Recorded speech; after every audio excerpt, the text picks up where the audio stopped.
When the internet began, bulletin board services, or BBS, became the first online communities of the so-called information superhighway.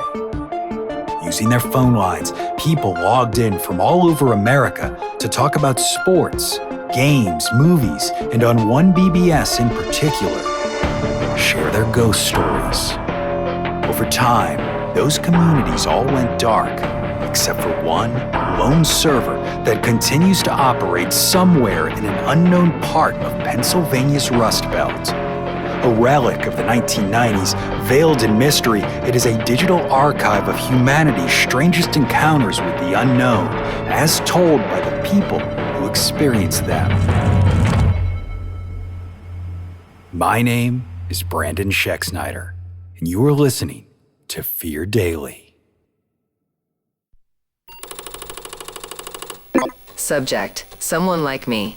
User: CW91X01.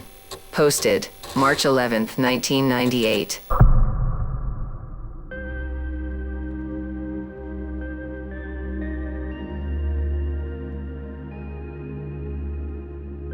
The first letter showed up on a Thursday.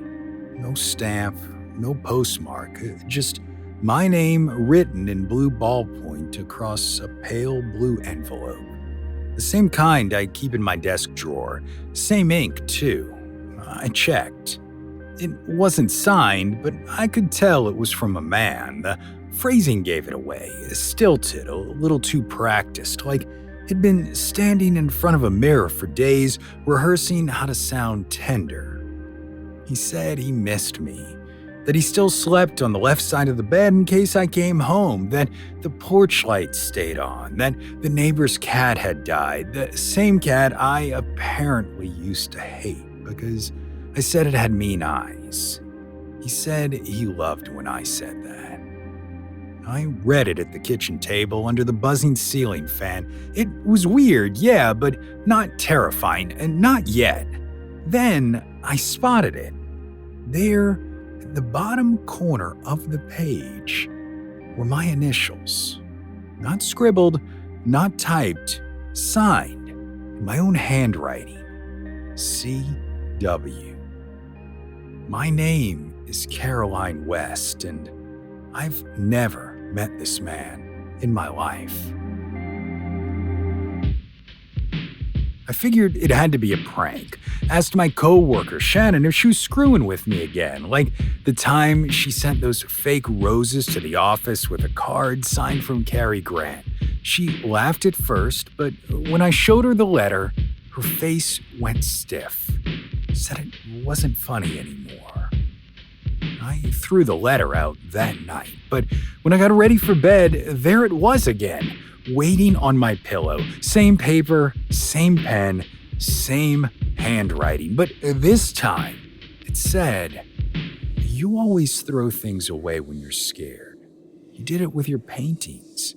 You did it with the baby clothes. Please don't do it with me. Not again. I'm trying to help you remember." That line, trying to help you remember, that was when something shifted. Not loud panic, just a thick, quiet dread, like I'd been asleep at the wheel for the last 10 miles and suddenly realized the road had vanished. I kept the letters after that. Every few days, another would appear, tucked under the doormat or slipped into the screen door. No envelope glue, just folded paper and those weird memories that almost, but not quite, felt like my own. One talked about how my hair curled at the temples when it rained. That was true. Another said I cried during the Elephant Man. I've never seen the Elephant Man. One mentioned my miscarriage, and I never told anyone about the miscarriage. Things started happening around the apartment. My photos on the fridge were slightly rearranged. My favorite coffee mug, the one from New Orleans with the chipped rim, kept moving, ending up in the cupboard even though I'd left it on the rack. My answering machine, one night, it played 30 seconds of Unchained Melody. Then silence. I rewound the tape and all I got was static. But what scared me most was the handwriting. I started journaling again, trying to make sense of everything, and by the fifth entry, I realized I wasn't writing like myself anymore. The letters were changing, curled T's, sharp little loops on the R's. When I held one of the new letters next to my diary, it was a perfect match, even the pressure marks. Dr. Harbin, my therapist, said it might be a kind of dissociation, a fugue state brought on by stress or trauma. Said the brain sometimes does that, breaks things apart to protect itself. I asked him if a person could invent someone entirely, a stranger, a memory that never existed. He didn't say yes or no, just looked at me and said, "Let's go ahead and bump up to 2 sessions a week." Then the Polaroid came. No return address, no note. Just a photo tucked into a plain envelope, a little warped like it had been carried around in someone's wallet too long. In it, I'm standing in front of a brick building covered in ivy. I'm smiling, and my arm is around this man. He's tall, with a dark beard and a flannel shirt. I didn't recognize him, but we looked close, like a couple, like we'd been that way for a long time. On the back, someone had written Chapel Hill, April of '89. But here's the thing. I wasn't in North Carolina in '89. I was in Chicago. In fact, I've never even been to Chapel Hill. At least, I don't think I have. I showed it to my mom, and she ran her thumb over the corner and said, "You look happy in this one." That was it. She didn't recognize the guy either. The next night, my phone rang. No caller ID, just static until a voice said, "Caroline?" The man on the line sounded like he'd just stopped crying, or maybe he'd been yelling. It was soft, ragged. "I finally got through," he said. "Who is this?" I asked. "It's me, Danny." And when he said the name, that name, Danny, it felt like a tiny pop in my head, like pressure equalizing. A sound behind the ears. I said I didn't know him. He sighed. "You always say that." Then the line went dead. I spent the next week digging. Library microfiche, information calls, old news clippings. I told people I was his cousin. I don't know why, but eventually I found it. Daniel W. Hennessy, committed in 1990 to the State Psychiatric Hospital in North Carolina. Diagnosis, delusional attachment. He believed he was married. To me. He'd been released recently. So I drove down to Chapel Hill, stayed at a Days Inn that smelled like old coffee and dust. The front desk still used a rotary phone. At the hospital, the receptionist looked at me funny, said, "You're back," then handed me a clipboard. My name was on the visitor log, 4 visits dated 1992. "I can't let you see the file," she whispered, "but he still talks about you, says you made him a promise." I did not ask what kind. Driving home, I took a wrong turn, ended up near the address on Daniel's intake record. I told myself I'd just pass by. I parked, walked up, and the porch light flickered. The front door was unlocked. Inside, the house smelled like Windex and old carpet. There were piles of VHS tapes, magazines, but the walls in one room, what looked like a little studio, were covered with drawings of me. Not just portraits, scenes, me cooking, me brushing my hair, me asleep, mouth open, curled under a blanket I hadn't owned in years, all of them drawn by hand. Dozens, maybe more. On the desk was a photo frame, the same Polaroid I'd received, but behind it, wedged into the same frame, was another. A picture of Daniel alone, holding a ring box. On the white part of the photo, in my handwriting, it said, "I'll come back when I remember." I left shaking. Don't even remember the drive home, just the road noise and the sound of my cassette player choking on a warped tape. 6 weeks passed and I moved, changed my number, no more letters. Then, last night, I came home from work and there was a shoebox sitting on my kitchen table. Inside was my old gray sweater, the one with the thumb holes. It was also a mixtape labeled in thick black Sharpie, Caroline and Danny, as well as a wedding invitation. I opened it, read the RSVP card, and it was already filled out. Caroline West and Daniel Hennessy, October 12, 1991. Yes, I will attend. And at the bottom, it was signed in my handwriting.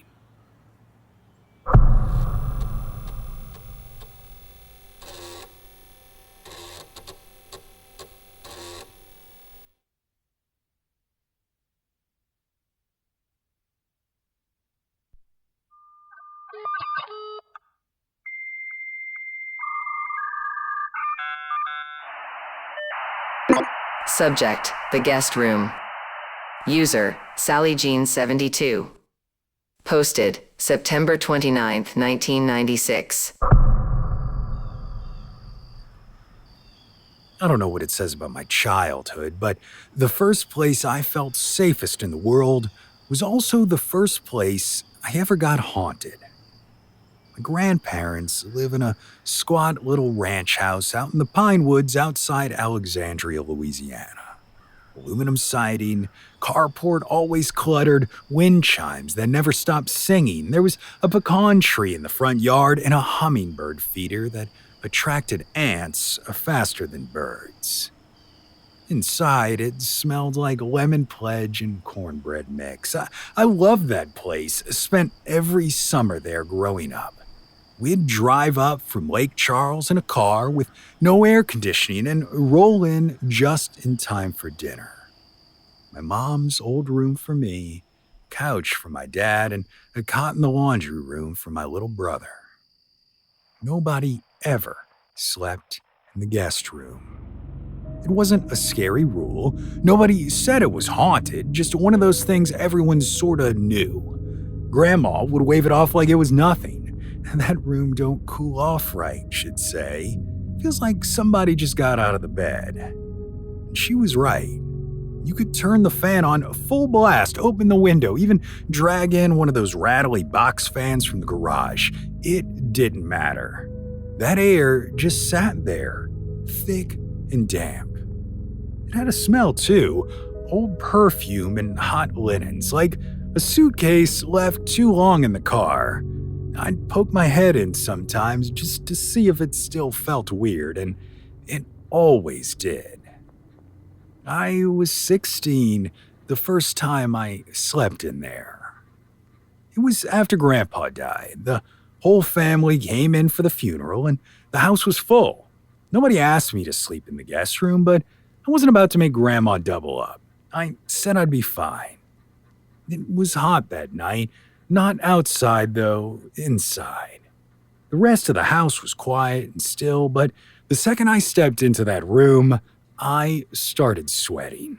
I cracked the window, ran the fan, peeled back the covers. It didn't matter. The air was heavy, like breathing through a pillow.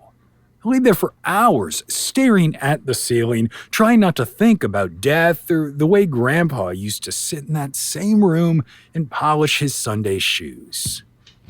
Sometime past midnight, I heard humming. Not a song, not really, just a low, watery hum. Like someone humming to themselves underwater. I sat up and for half a second, I swear I saw a figure at the end of the bed. A woman, blurry, shoulders stooped forward like she was leaning in to whisper, and then she was gone. I didn't scream, didn't even move, just laid back down and convinced myself I was dreaming. But every night after that, she came back. Always in the same spot, never saying anything, just standing at the edge of the bed, head tilted like she was studying me. After the third night, I stopped sleeping. Told my dad I had allergies and slept in the recliner instead. When we got home, I put it out of my mind. Told myself it was grief or heart stroke or imagination. Something logical. Years passed, and Grandma stayed in the house even after her health went downhill. She said it was hers, and she wasn't moving. We visited, but never overnight, not after that summer.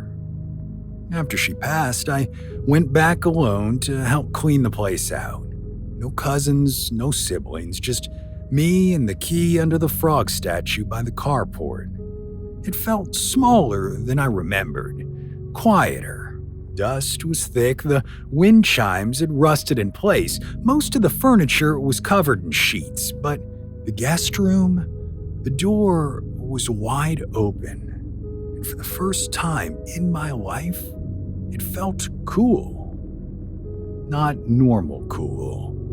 Cold, like a meat locker, like someone had left the freezer door open for hours. I stepped inside, expecting the heat to hit me, but it never came. The air was still, dry, a little sweet. The bed was made, and there was a single deep impression at the foot of the mattress, like someone had been sitting there. I didn't sleep in the room that night. I slept on the floor in the living room, fan on full blast, radio playing static just so I wouldn't hear the house creak, and at 3:07 a.m., the humming started. I didn't even have to look. I could feel her, back in the room, watching, waiting, but this time she spoke. Just one word. Remember. That was it. Not a threat, not a warning, a plea. I left before sunrise, took nothing with me. Left the boxes, the paperwork, the photos, everything. I still don't know who she was, not for sure, but I remember a conversation I overheard once years ago. Grandma talking to her sister on the phone, voice low behind the laundry door. She was just so small. She said. Didn't even get to name her. I thought she was talking about a neighbor's baby or a church friend, something sad but distant, but now I wonder. Maybe the room never cooled off because someone was still grieving in it. Maybe she wasn't haunting it at all. Maybe she was left behind, or maybe after all those years, she just wanted someone to know she was there.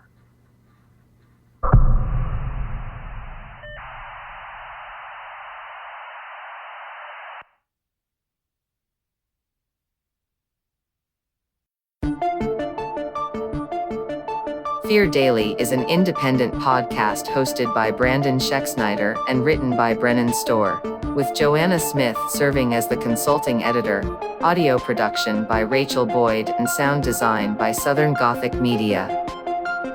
This podcast is a work of fiction.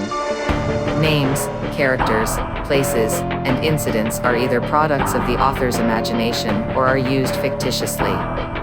Any resemblance to actual persons, living or dead, or to real events or locations, is entirely coincidental. Ad-free versions of Fear Daily are available now on your favorite podcast apps. For more information, visit feardaily.com. But move fast before the server goes offline.